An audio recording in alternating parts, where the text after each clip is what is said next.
Hello, class. This is Pierre Ariano. I'm going to be your instructor for this session of online English 101. So I'm making a quick video for your syllabus and how this class is going to be going, well, how you're going to go through this class. So let's just get into it because this is going to be a little long and I'm going to try to shorten it as much as possible. So let me share here my screen.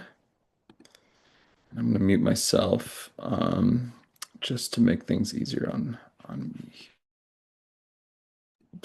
Oops, oops. Sorry, that's just there. Otherwise, I'll get distracted. I'm like, what's that guy talking there in the corner for? All right, so English 101. This might be a summer course, and this might be a standard, fall, winter, spring course, whatever the case is. It runs the same way. One thing, caveat though, is if it is a summer course, as what I have here, it's going to be a lot shorter. And the only thing to mention there is that you really have to be on top of things for summer because we have 3 less weeks than we normally do. It's like a 10-week course normally, and we only have like seven or so, potentially eight. Sometimes it fluctuates. Either way, it's a lot less time. So you really have to make sure to be on your work because this is solely online. We don't meet. You just do the work that's given to you, watch the videos, and so on. And so if you don't stay on top of it, you will fall behind, especially in the summer. Anyways, course description, English 101, college level introduction to English uh, for college, basically. I'm not going to go to the prereq. What I am going to go over is the academic writer. Here's what you need for our textbook. It's fifth edition. But Lisa Eid, our bookstore, of course, has it on Olympic College. Get it however you like. It looks like this. Make sure it's the fifth edition here. Get it however you can. Don't get these other ones. It's these ones right here.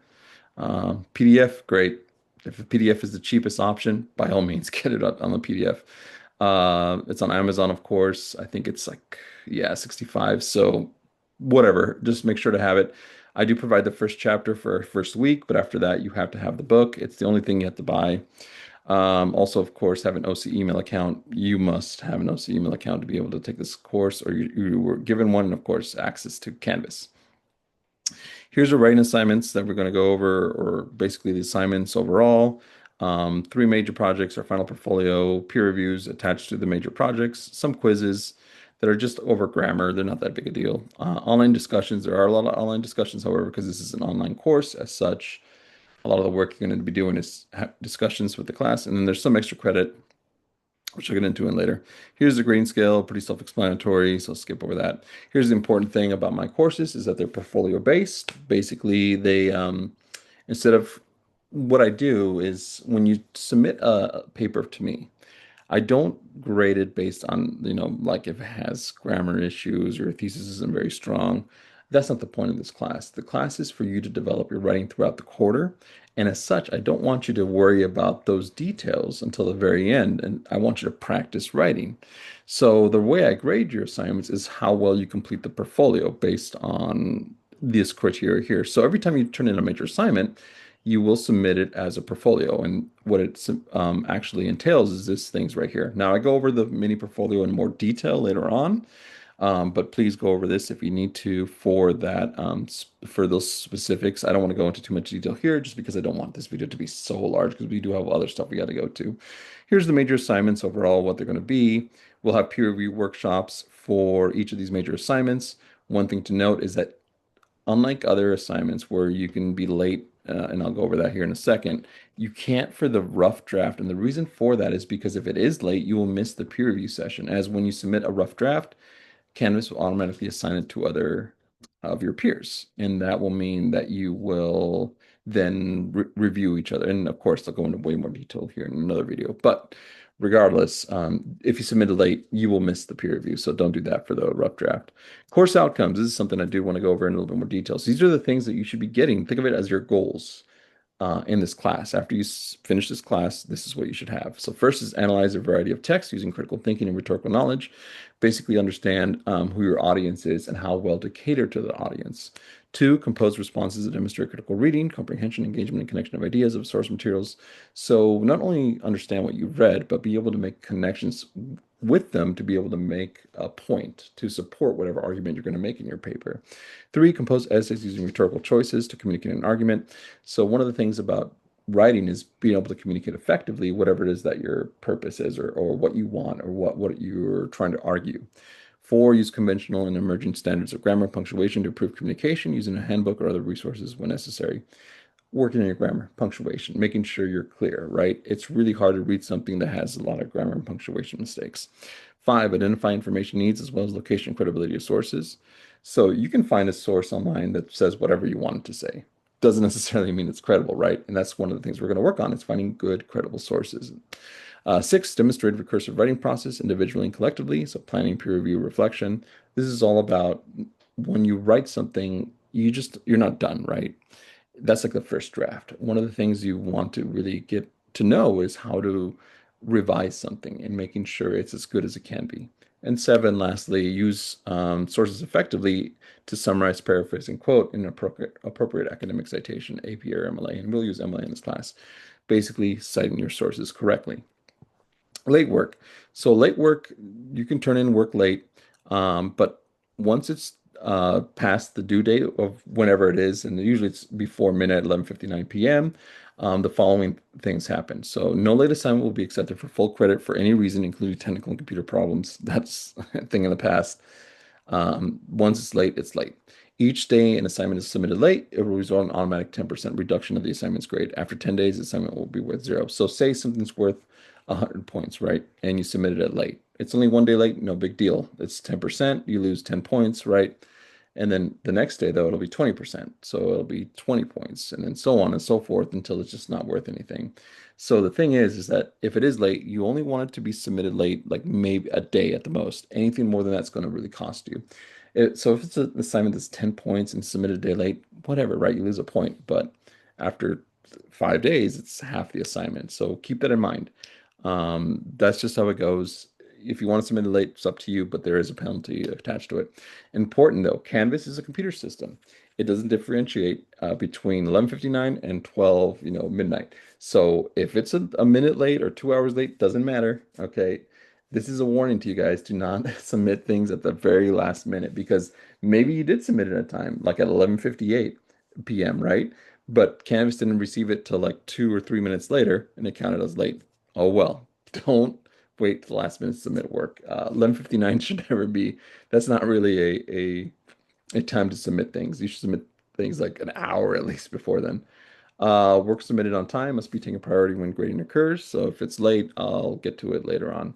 There's extra credit available. You can go to the Writing Center, but of course, it's an online course. So you would want to, instead of going to the Writing Center here, you want to go and click to the e-tutoring center, and it'll take you to this website here, which I can't do. Oh wait, this I can. Let me go into student view. No, it's not going to let me because this class isn't published yet, so I can't do it. But basically, this link will take you to the e-tutoring website, and then you can submit your rough drafts or your revised drafts of your major assignments, and they'll give you comments, much like I will do for your assignments. Just show me the comments, give me a screenshot of those, and I will give you 5 points extra credit. And you can do that for one of each assignments one time. So once for the first, once for the second, once for the third. You can also get extra credit if you submit a picture of yourself, just so I can remember names easier, and that's 5 points extra credit. And then you can also complete the Canvas orientation course called Gen 097, which you can just look up on Olympic College website, and then just go through that program. It'll give you a certificate at the end. I'll give you 10 points for that. The max credit is 30 extra credit points. All right, so here's the big thing, and something I really need to mention as things are getting advanced when it comes to AI use. So this is important.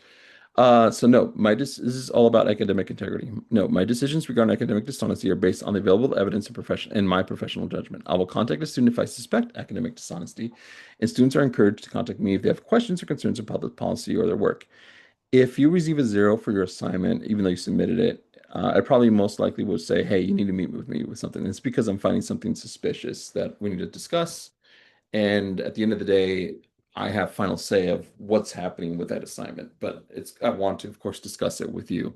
So Plagiarism, cheating, and unauthorized AI use. Plagiarism, from the Latin word for kidnapper, is the act of presenting someone else's words, ideas, data, or images as your own without proper attribution. Cheating includes any dishonest behavior intended to gain an unfair academic advantage, such as unauthorized use of AI and completing assignments. I have a deeply held belief, based on experience and on research in the field of composition, that writing is an act of discovery. What does this mean? Because writing helps us refine our ideas, we often learn what we want to say while writing, not before. This means that writing is not just a way we communicate, it's a way we grow as thinkers and as people. I share this with you so that you understand why I believe it's so important that you do not cheat yourself out of personal growth by taking the words of others or by using AI to write your essays. We will talk about AI in this class, and I may authorize you to use it in some specific, very specific assignments, but otherwise, it is not allowed. You are too new to the process of building your writing and critical thinking skills to offload them through the use of AI tools. Think of it this way. When you first learned addition, subtraction in elementary school, you know probably that there's these things called calculators that can do this for you, right? However, you have to build that foundational knowledge first before you start using calculators because as you advance in math, you start to do, other stuff, right? So do fractions. And then after that point, yeah, start using calculators because you already know how to do the basics. Same thing here. You have to learn how to do the basics. You have to be able to grow as a writer. In AI, using AI, well, it just takes that away. You're not learning anything. You're just asking something else to do the work for you.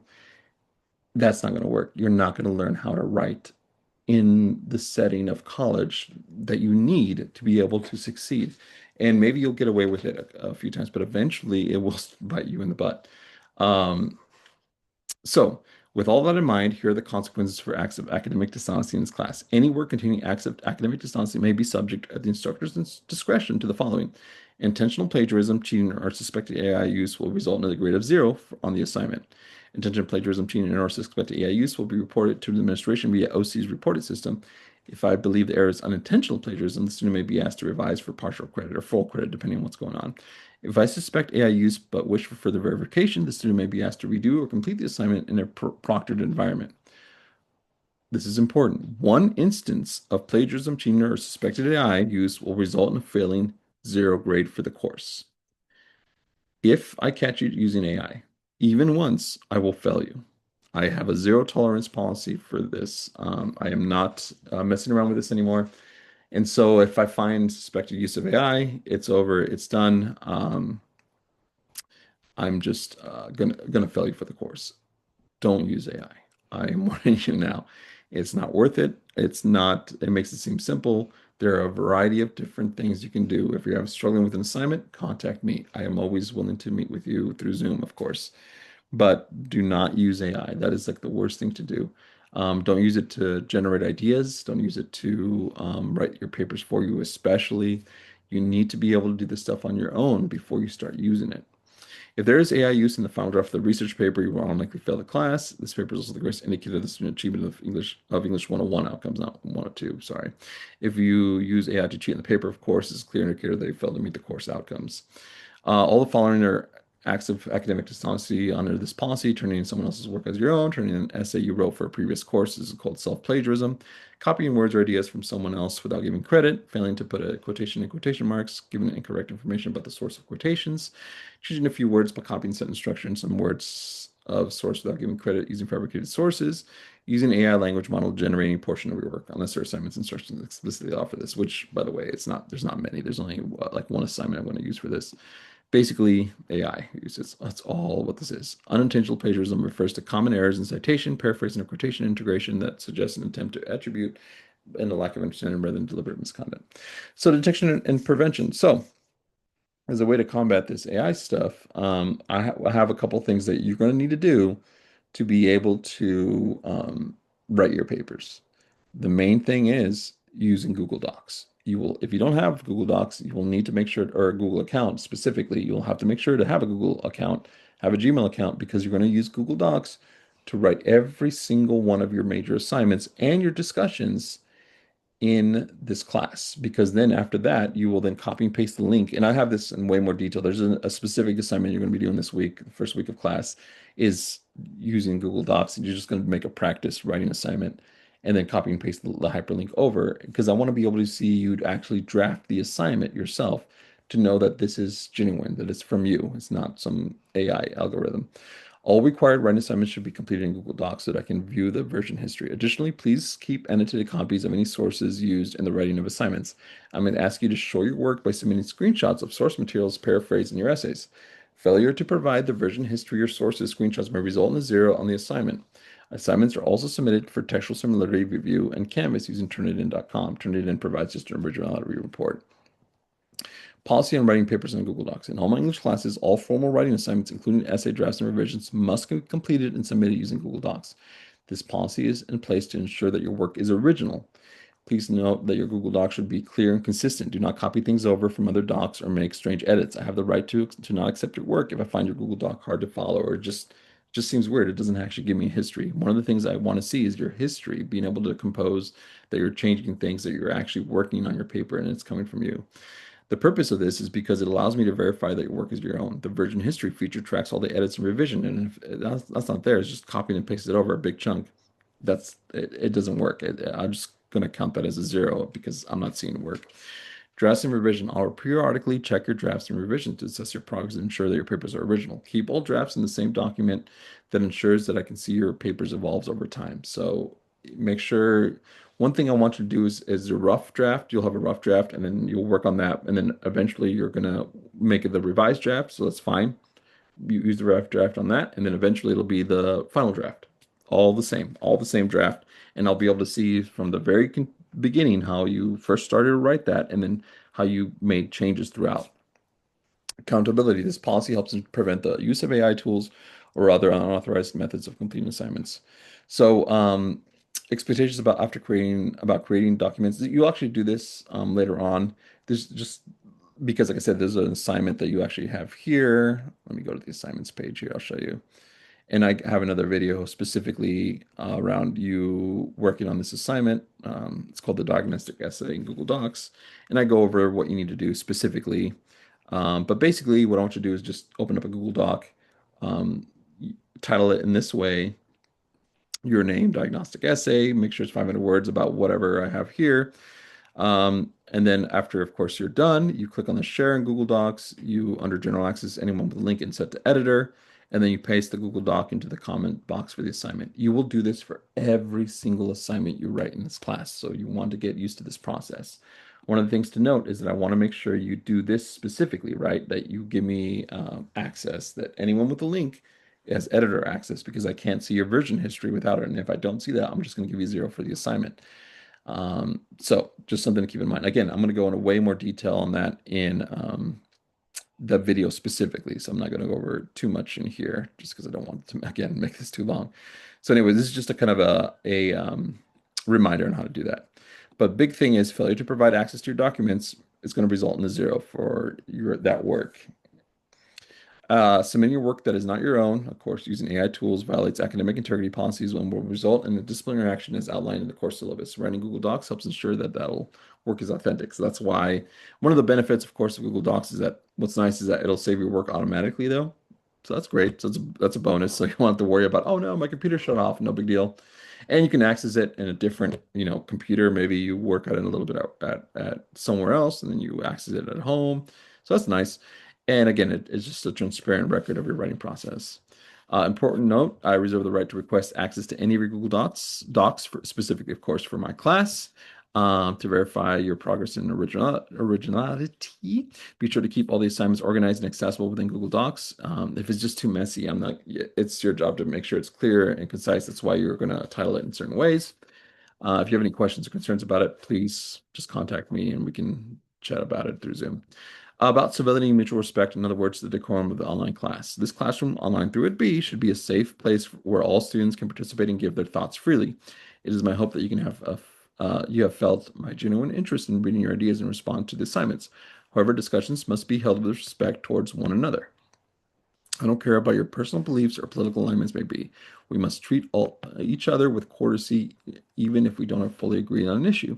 I would never deduct points from a response that shows disagreement with the text we are reading or my personal beliefs either. However, if a discussion post or peer review is anything disrespectful or seems like harassment towards your classmates, I will score that assignment as 0 and remove the post. The student will also be reported for inappropriate conduct via the OC reported system. If the behavior continues beyond this point, the student may be in jeopardy of being asked to leave the class. If you have a specific name preferences, please let me know. These are the ways that you can change your name in on Canvas if you have a certain name that you want to show there. Here's just some information of our social sciences division, the dean, the coordinator, our fiscal specialist and program manager, and their contact information. And the rest of the information is just the stuff that we always have in every syllabi for every class. So by all means, if you need to look at that, the non-discrimination form, authorized absence of faith, sexual misconduct, disability, and audio and video recording stuff, please keep that in mind. There's no calendar here, but there will be a calendar on Canvas here, and it'll show you what we're doing per week. Now you won't have access to all of this like I do here. Um, let's go to June right here because I don't want you to get too ahead of yourself, but you'll have access for whatever we're doing that week, and you'll see what's due in that given week. So just look at the calendar. Anyways, that's the whole thing. That's the class in a nutshell. One thing I did want to note is that you will usually have a page at the home screen.